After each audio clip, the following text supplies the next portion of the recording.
நிர்மலமான அந்த தெய்வம் கண்டிருந்தால் நீ சொல்வது அத்தனையும் நான் பேசி மறைக்கிறேன், அவ்வளவுதான். இன்னும் எத்தனை நாளைக்கு நான் என்ன செய்யட்டும் சாரதா? இளமையில் கல்வியில் நாட்டம் அதிக வருந்தார். உணவருந்து இல்லை இதை கூட சொல்லட்டுமா? என் பெயர் ராமகிருஷ்ணன், இவர் என் மனைவி சாரதா, மகன் பாஸ்கராய சர்மா.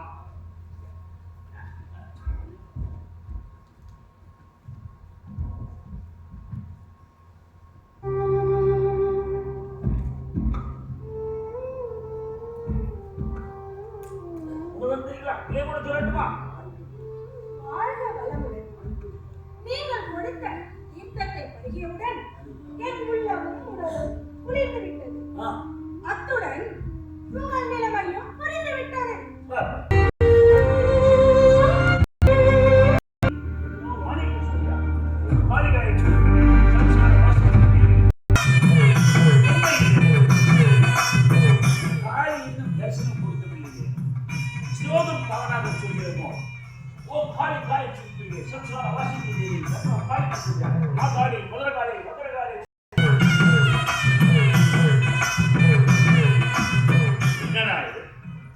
காளியை குறித்து தவம் செய்தால் இந்திரலோகத்து சுந்தரி அப்சரசாக தோன்றுகிறார்.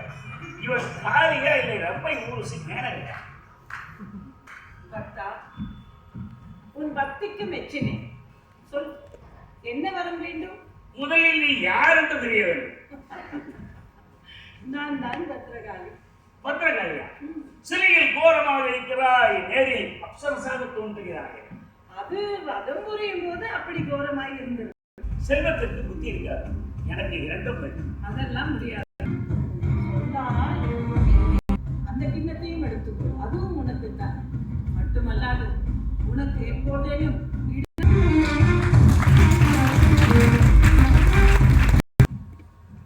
மகாராணி, ஏன் சோகமாக இருக்கிறார்? உலகில் நான் எவ்வளவோ கொடுமை கேள்விப்பட்டிருக்கிறேன். மாமியார் கொடுமை நான் அதை அனுபவித்தும் இருக்கிறேன். ஆனால் தினமும் உங்கள் தாய் இரவில் எளிமையிலும் பொறுமை, அதிலும் நீங்கள் எனக்கு அளித்த விருந்தில் நிரூபித்து விட்டீர்கள். இந்த ஊர் முழுக்க உன்னை பற்றி தான் பேச்சு. நானும் காலத்தை ஸ்ரீநகரம் பக்கமோ ராஜ்யத்தின் பக்கமோ வரவிடக்கூடாது. வந்தால் நம்மளுக்கே வேட்டு வைத்து விடுவான். பொல்லாதவன் பொல்லாதவன். இதுவரை விசாரிக்கப்பட்ட சாட்சியங்களின்படி வியாபாரிகள் புதைந்துள்ளது.